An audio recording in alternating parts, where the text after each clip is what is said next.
चला तर नमस्कार विद्यार्थी मित्रांनो, आपण बघत होतो इयत्ता 8वी वर्ग 8 गणितचा पार्ट 1. मागच्या भागामध्ये आपण पूर्णपणे इंट्रोडक्शन बघितलं की तुम्हाला काय करायचं पेपरमध्ये काय नाही. आज आपण बघणार आहोत इयत्ता 8वी गणित पार्ट 1. हा पार्ट 1 होणार आहे. त्यामध्ये पूर्ण एक प्रश्न तुमचा कव्हर केला जाईल. व्हिडिओ कोणीही स्किप करू नका. व्हिडिओला लाईक करा, कमेंट करा आणि हाईपचं ऑप्शन दाबा. ब्रीदवाक्य बघा आहे, विश्वास तुमचा, जबाबदारी आमची. फक्त विश्वास ठेवा, पूर्णपणे आमची जबाबदारी आहे की तुम्हाला येथे 100 पैकी 100 गुण मिळवण्यास आम्ही 100% गुण मिळवण्यास आम्ही तिथं तुमच्यासाठी काम करणार आहोत. बघा, दिसत नसेल तर व्हिडिओची थोडी क्लॅरिटी वाढवा, मीच तुम्हाला क्लिअर दिसणार आहे. बघा, विश्वास तुमचा, जबाबदारी आमची.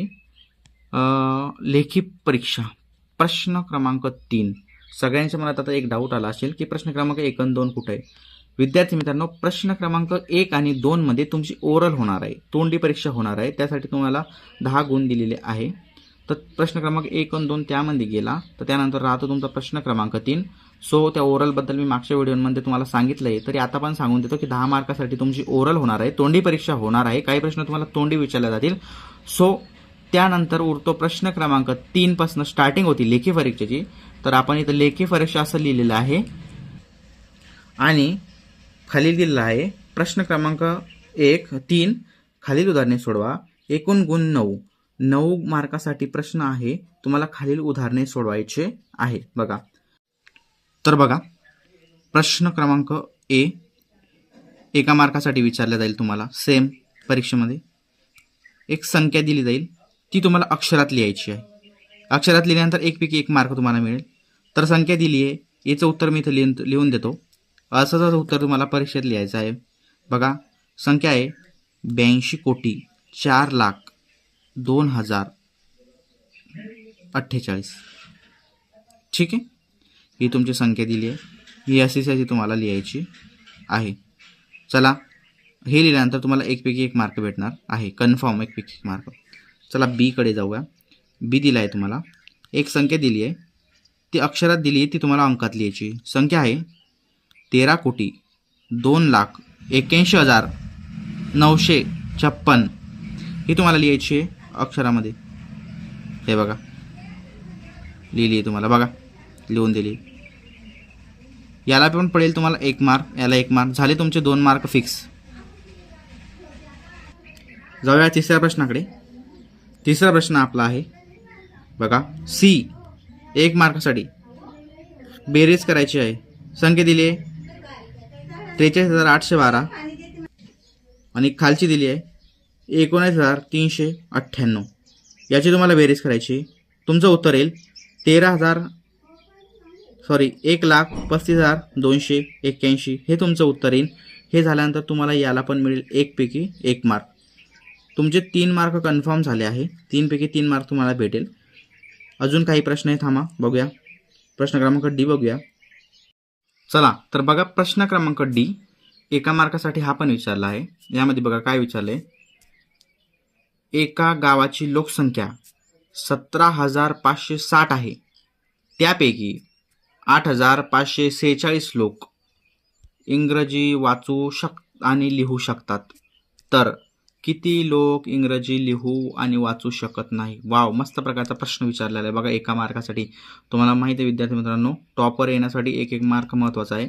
खूप छान मेहनत करावी लागते, तेव्हा खूप 1 मार्क मिळून तुमचं स्कोअर ॲव्हरेज चांगला निघत असतो, पर्सेंटेज मिळत असतं फायनलला. बघा, तर काय विचारलं आहे. एका गावची लोकसंख्या 17,560 आहे. त्यापैकी 8,546 लोक, किती लोक? 8,546 लोक इंग्रजी वाचू लिहू शकतात. तर किती लोक लिहू शकत, वाचू शकत नाही? बघा, याचं उत्तर मी इथं दिलेलं आहे. बघा, गावातील एकूण लोकसंख्या किती आहे तुम्हाला हे समजेल. हे समजलं की तुम्हाला हा प्रश्नाकडे बघायचंही काम नाही. बघा, गावातील एकूण लोकसंख्या किती सांगितली आहे? 17,560 आणि इंग्रजी वाचता येतील, लिहिता येतील लोकांना किती? 8,546. मग तुम्हाला काय करायचं आहे? टोटल लोकसंख्येतून ज्याला वाचता येत, लिहिता येते त्याला मायनस करायचं आहे. टोटल लोकसंख्या किती आहे आपली? 17,560 आणि मग ज्याला लिहिता वाचता येतं ती किती आहे? 8,546. मग याला मायनस केले, राहिलेली अमाऊंट किती आहे? 9,014. म्हणजे 9,014 तुमचं उत्तर आहे. या लोकांना इंग्रजी लिहिता वाचता येते. सिंपल आहे. भेटला तुम्हाला 1 पैकी 1 मार्क. विद्यार्थी मित्रांनो, व्हिडिओ आवडला असेल तर लाईक करत जा. चला आता ईकडे जाऊया. बघा आता ई प्रश्नामध्ये हा पण सुद्धा 1 मार्कासाठी तुम्हाला विचारलेला आहे. आता ई प्रश्नामध्ये काय विचारले, एका फळ विक्रेत्याला 32 रुपये डझन दराने 2560 रुपयांना किती डझन केळे मिळतील. काय डझनचा भाव दिला आहे 32 रुपये आणि किती रुपयांचे केळे घेतले त्यानं 2560 रुपयाचे. मग किती डझन केळे घेतले बघा त्यानं. सोप्पा प्रश्न आहे बघा. आता उत्तरामध्ये जाऊया आपण. बघा 1 डझन केळं मध्ये 12 केळी ती दर रुपये किती रुपये 36 रुपयाला 1 डझन त्याला केळं भेटत आहे. त्यानं 2560 रुपयाचे केळं घेतले. मग त्याला 32 भागेला करायचे कारण दर किती 32 रुपये. मग 2560 भागेला 32, मग त्याचं उत्तर येईल 80. मग त्याला उत्तर काय तर तुमचं फायनल 80 डझन केळी मिळतील. किती केळी मिळतील विद्यार्थी मित्रांनो त्याला 80 डझन केळी त्याला मिळतील आरामामध्ये. किती रुपयामध्ये 2560 रुपयामध्ये. मग तुमचं उत्तर काय झालं फायनल 80 डझन केळी मिळतील. तर 80 तुमचं उत्तर झालं. बघा याला भेटला तुम्हाला 1 पैकी 1 मार्क. आता प्रश्न क्रमांक F आहे. बघा F काय दिला आहे, एका विद्यार्थ्याच्या सहलीचा खर्च 1240 रुपये असल्यास 138 विद्यार्थ्यांचा एकूण खर्च किती होईल हे विचारले तुम्हाला. एका विद्यार्थ्याचा सहलीचा खर्च किती 1240 रुपये आणि विद्यार्थी किती पूर्ण 138, तर खर्च किती विचारला आहे. बघा उत्तरामध्ये बघा कसं लिहायचं तुम्हाला. एकूण विद्यार्थी 138, एकाचा खर्च दिला 1240 रुपये. जर एकाला लागता आहे तर 138 विद्यार्थी गुन्हेला करायचा आपल्याला. 1240 गुणिले 138, तर टोटल उत्तर किती येत आहे 1,71,120 रुपये तुम्हाला लागतील. तर तुमचं फायनल आन्सर काय होतं आहे 1,71,120 रुपये एकूण खर्च होईल. ओके. बघा याला पण 1 मार्क आहे. विद्यार्थी मित्रांनो 1 मार्क तुम्हाला खूप सोप्या पद्धतीने मी समजून सांगतोय, असं कोणीही सांगणार नाही तुम्हाला. चला आता बघूया आपण जी आणि H 1 मार्काचे प्रश्न आहे. मग त्यानंतर आपला प्रश्न क्रमांक 1 समाप्त होणार आहे. बघा प्रश्न क्रमांक G मध्ये तुम्हाला काय दिलं आहे, एक प्लस मायनसचं दिलेलं आहे. त्यात 1 मार्कासाठी तुम्हाला प्रश्न विचारलेला. बघा 28 ब्रॅकेटमध्ये मायनस 92. आता बघा हे तुम्हाला सॉल्व करायचं आहे. ब्रॅकेटच्या बाहेर मायनस आणि हे मायनस झाले इथं प्लस. बघा मायनस झाले प्लस. मग 28 अधिक 92. आता तर सोपं जाईल तुम्हाला. एचं उत्तर आलेलं 120. तर तुमचा फायनल आन्सर आहे 120. याला पण तुम्हाला भेटला 1 मार्क भेटला तुम्हाला इथं. बघा दुसरा प्रश्न आहे H 3/14 मायनस 1/7. याला पण गुण आहे तुमचा 1 गुण आहे. बघा हे नित्य समानता वापरली. याचं फायनल आन्सर आलं 1/11.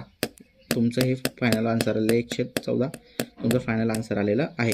बघा व्हिडिओ आवडला असेल तर लाईक करा. इथे आपला प्रश्न क्रमांक 1 कंप्लीट झालेला आहे. आता प्रश्न क्रमांक 2 आपण नेक्स्ट पार्ट क्रमांक 2 मध्ये बघा. व्हिडिओ आवडला असेल तर लाईक करा, चॅनलला सबस्क्राईब करा. भेटूया नेक्स्ट व्हिडिओमध्ये. Thank you for watching this video.